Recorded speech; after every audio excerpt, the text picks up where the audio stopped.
Hi friends, welcome to chef Swami's kitchen. ನೀವು ಹೈದ್ರಾಬಾದ್ಗೆ ಬಂದರೆ ಏನು ಮಾಡ್ತೀರಾ? ಚಾರ್ಮಿನಾರ್ ನೋಡೋಕೆ ಹೋಗ್ತೀರಾ, ಇಲ್ಲ ಗೋಲ್ ಗುಂಬಜ್ ನೋಡೋಕೆ ಹೋಗ್ತೀರಾ?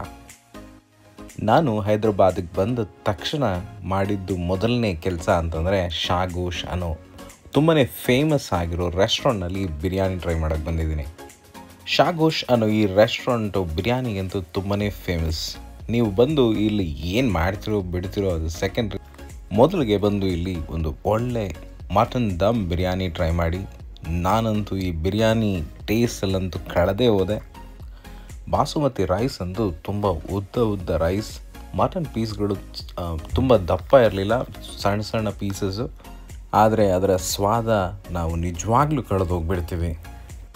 ಈ ರೆಸ್ಟೋರೆಂಟ್ ಎಷ್ಟಪ್ಪ ಫೇಮಸ್ಸು ಅಂತಂತಂದರೆ, ಹೈದ್ರಾಬಾದ್ನಲ್ಲೇ ಅತಿ ಹೆಚ್ಚು ಝೊಮ್ಯಾಟೊ ಮತ್ತು ಸ್ವಿಗ್ಗಿನಲ್ಲಿ ಸೇಲ್ ಆಗಿರೋ ಐಟಮ್ ಅಂತಂದರೆ ಈ ರೆಸ್ಟೋರೆಂಟ್ನ ಬಿರಿಯಾನಿ.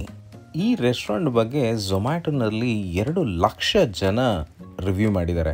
ಹಾಗಾದರೆ ಯೋಚನೆ ಮಾಡಿ ಇವರು ಎಷ್ಟು ಫೇಮಸ್ ಅಂತೇಳಿ. ಒಂದು ಒಳ್ಳೆ ಬಿರಿಯಾನಿ ಆದಮೇಲೆ ಒಂದು ಪಾಯಸಂ ಕುಡಿದು ಇಲ್ಲಿಂದ ನಾನು ಹೊರಟೆ. ಆಮೇಲೆ ಏನು ಮಾಡಿದೆ ಅಂತೇಳಿ ನಾನು ನನ್ನ ನೆಕ್ಸ್ಟ್ ವಿಡಿಯೋದಲ್ಲಿ ತೋರಿಸ್ತೀನಿ. ಬಾಯ್, ಟೇಕ್ ಕೇರ್.